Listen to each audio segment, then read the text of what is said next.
Hello riding people. So I've owned my Ducati V4S for about a year now and just under 6,000 miles. I've done quite a few things to it. I put bar risers on it. I changed the bar end mirrors for this glassless design with an end finisher kit. I removed the pillion foot pegs and put a finishing kit under there. Removed the pillion seat and put this lovely solo unit seat on it. I removed the plastics off the back and put a tail tidy on it. I also did some carbon fibre wrapping of the kick plates, the aerofoil wings, and also this back unit. It's kind of like a small cubby hole. Can't really get much in there other than a puncture repair kit, which has come in handy. Anyway, in terms of the bike, what's been good, what's been bad, and is it time for goodbye? Let's find out.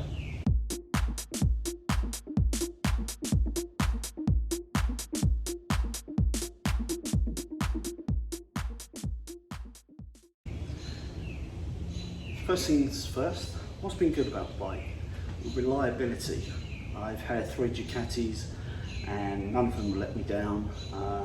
This one's been exceptionally good. 0 recalls, 0 servicing work above and beyond the regular 600-mile service.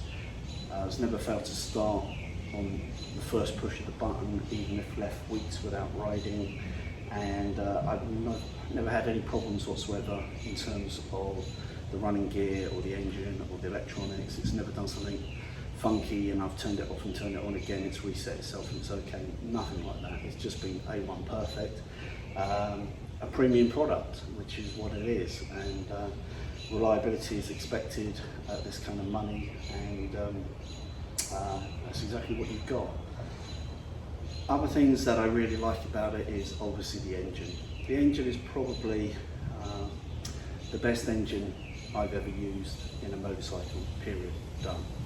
I think the 1600cc inline 6 from BMW in the K series is particularly smooth, very good engine, but big and wide and heavy. This thing is so compact for a V4, it really feels much more like a kind of 750 or something to ride. It's very, very super light and super compact, and that engine is just to die for. Not just in terms of power, but also in terms of delivery, sound, feel, all that kind of emotive type stuff. It makes an amazing noise on the overrun with the Pro Shifter, which is super smooth up and down in all the gears, but particularly when you roll off the throttle and change it down the gear, you get a nice wobble, wobble, wobble, wobble, wobble noise, and it's just incredible. Beautiful looks. That has to be the third thing, doesn't it? I mean, just look at the thing. I get so many compliments on the way in which it looks. The little changes I mentioned, including a black keyless cap filler, which is always complimented. I'm always complimented on whenever I stop. But the overall aesthetic is just beautiful, particularly with this Panigale solo seat on the back. Gets a lot of compliments, and of course it's Ducati red. I mean, it's like owning a red Ferrari. It can only look good. It just does. And in terms of handling has been unbelievably good.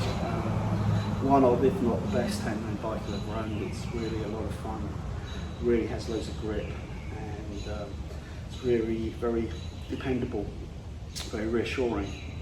As is the electronic suite, by far the best electronic suite that's fitted on any modern motorcycle at present, I feel, in my personal opinion.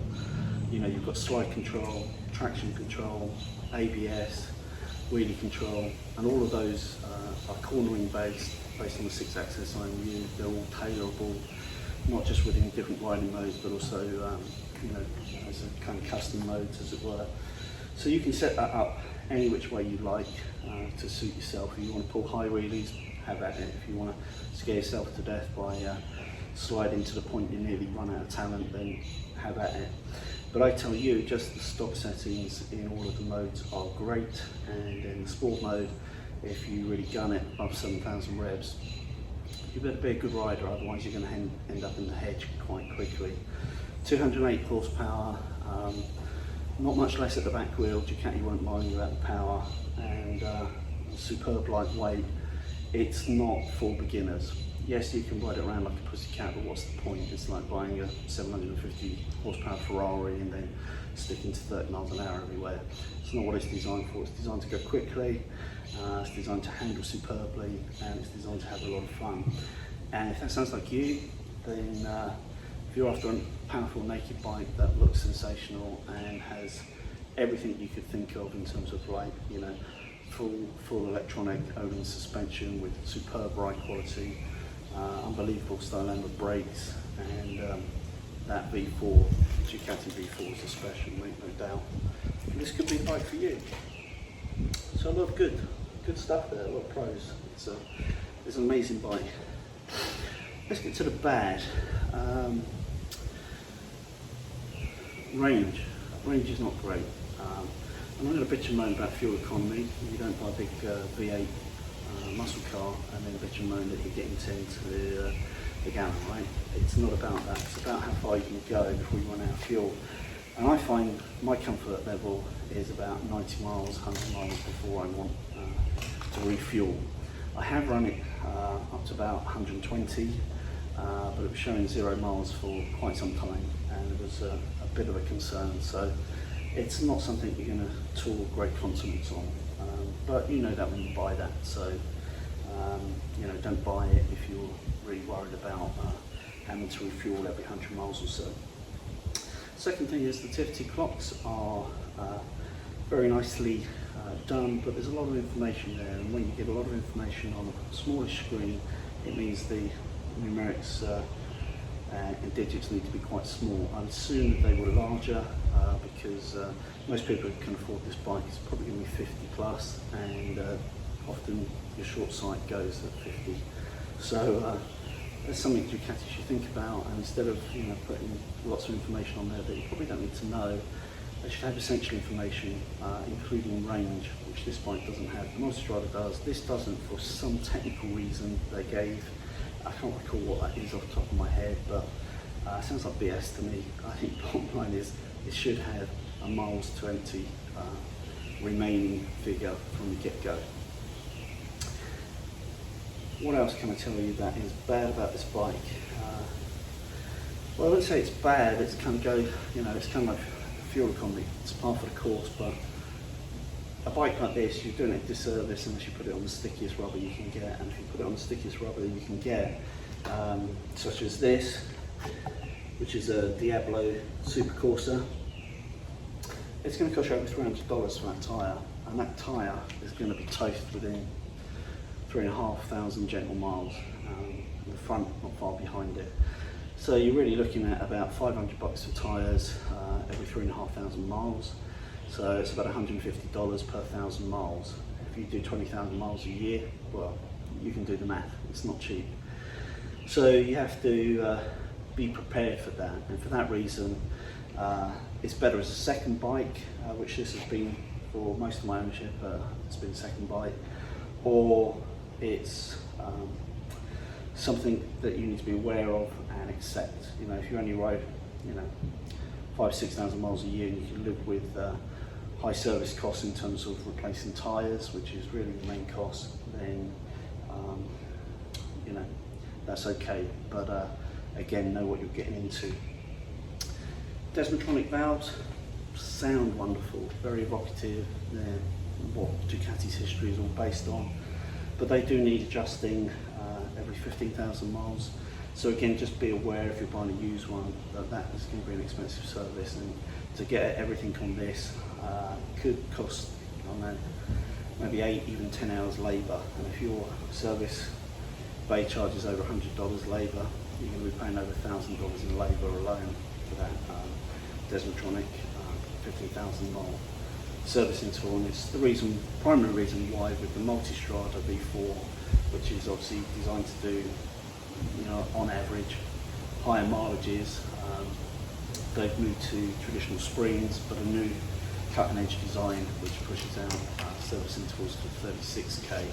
So again, if you're doing big miles, you want a V4, but you're doing big miles and you don't want the servicing cost to be too high, the Multistrada is a better bet. Cheaper tyres, they last much longer, and the valve service valve services are the best in the industry at 36k. There really isn't anything else to bitch and moan about on this. The chain sprocket I've measured with a digital micrometer every kind of 1,000 miles at the very latest, and it's just not really needed any attention. It's been very, very good, very easy to live with. I have had, unfortunately, a puncture.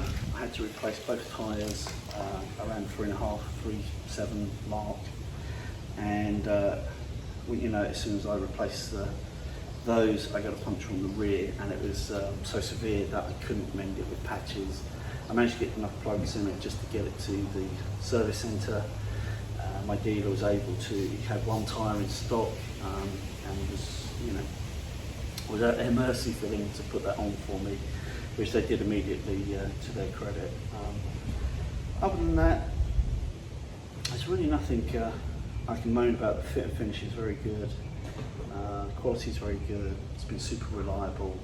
It is, I call it violent. It's not just brutal, it's violent delivery. It's a very, very fast bike. If you start using the 15,000 RPM available to it, and particularly in the higher gears, you better know what you're getting in terms of being an experienced rider and watching out for your license.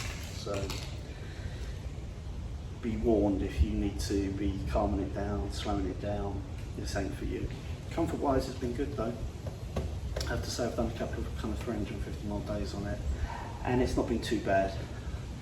Yeah, I'm getting older now, I'm not so fit, so you know, I feel a bit more beaten up the next day than when riding my GSA that I had, for instance. But again, if you're a little bit younger, a little bit fitter than I, there won't be an issue. Comfort, I personally feel it's very, very good. The Öhlins electronic suspension is superb. So that's really the good and the bad. Not too much on the bad really, other than, you know, another gallon of fuel and a miles to empty wouldn't go amiss, please, Mr. Ducati. So is it goodbye? Sadly it is. After waiting 157 days, no less, for my Ducati Multistrada V4S Sport 4 to arrive, it's here. My dealer is PDIing it as I make this video, and I should be picking it up in an hour or so's time. And initially I had planned to keep this and the Multistrada. Certainly not a problem for me at the moment financially, but at present it's really hard to get hold of good quality used bikes and new bikes for that, late model desirable ones. And so the premiums are at kind of an all-time high, and the bottom line is the dealer made me an offer that I just couldn't resist. They really wanted this bike, and they'd already made me a fair offer on my GSA, which I surrendered to them, and now they made me a very good offer on this. And the long and short is that the GSA and this, they cut me a check that in the thousands that began with the number 4. So I think that was more than fair, and I figured that although it's beautiful today and actually 95 degrees, way too hot to pick up a new bike, but it is what it is, I figured that I will probably want to ride the Multistrada now as we come into the fall weather, and it's perfect weather to do big mile days. I want to do some touring weekends away, and then we'll be into winter, and the Multistrada has heated seat, heated grips, you know, active cruise control and blind spot monitoring and all that good stuff that is great in terms of winter riding. So this will really not get ridden much for the next 8 months, and then I may want to sell it then, and then it's worth a lot less. So there's 2 bikes to insure and service and yada yada, you get the picture. So I'm going to let it go. Am I going to buy something else? Who knows, maybe, possibly. I might buy a little project bike. I quite like the new Sportster S. I like what Triumph have done with the Triumph Bobber Pure. It's a bike I always loved, but I felt it was under braked and the fuel tank was too small. Well, they fixed that with dual discs up front and a bigger fuel tank from the other bikes in the Bonneville range. And you know, that's always at the back of my mind, do I buy a bike like that and make that a bit of a project bike, do lots of bike into it. And then there are other bikes I've always aspired to or wanted, like a Goldwing DCT, and you know, who knows, I might not get on with the Multistrada V4S, although I have a good feeling I will. And if it gives me any grief for whatever reason, or the ownership experience isn't what I'm expecting, then you know, naturally I would look at other adventure bikes, and at the moment that would probably be maybe the KTM 1290S, although their reliability record is a bit wishy-washy, shall we say, and they don't seem to be in the country at the moment. There's also the Harley Davidson, you know, Pan America, which I've ridden a few times, and it's a far better bike than I thought, far better looking in the flesh than the pictures suggest. It has some great features like active ride and hydraulic lifters, so zero valve checks. So there are always things that are in the back of my mind. No urgency to buy another bike or you know, progress further forwards, but for now at least, the GSA is gone after 3 BMW GS and strip GSAs. I wanted to try something different, which is why I ordered the Multistrada. This has been absolutely superb and helped my decision in wanting the Multistrada, because the Ducati V4s are just unbelievably special. And so I'm going to move on with the Multistrada, and in the coming weeks, months, I'll be doing lots of defarkling into that. Probably not too major changes, but I'll be doing some protection projects, things like plastic vinyl wrapping, protection film. I'll also be putting a few accessories and stuff on it, but nothing too major, I wouldn't have thought. But I'll let you know how I get on with that in the coming weeks and months. And of course I'll be giving you updates on Jerry's long-term bike, probably the highest mileage one, maybe in the world at the moment. He's in Idaho at the moment. When he gets back from that, I would think he'll have probably done 16,000 miles. So, and his experience so far has been fault-free with that bike. We also have friends Richard, Gordy and Steve that also have the new Multistrada V4. All good so far. I'll give you updates on their bikes as and when anything noteworthy is worth reporting. Otherwise, I'll just be giving you an update on my new Multistrada. Okay, enough for this video. Thanks very much for watching. Ride often, ride careful, ride on. Hey you, if you want to become one of the Ride On people, don't forget to subscribe. Ride often, ride carefully, ride on.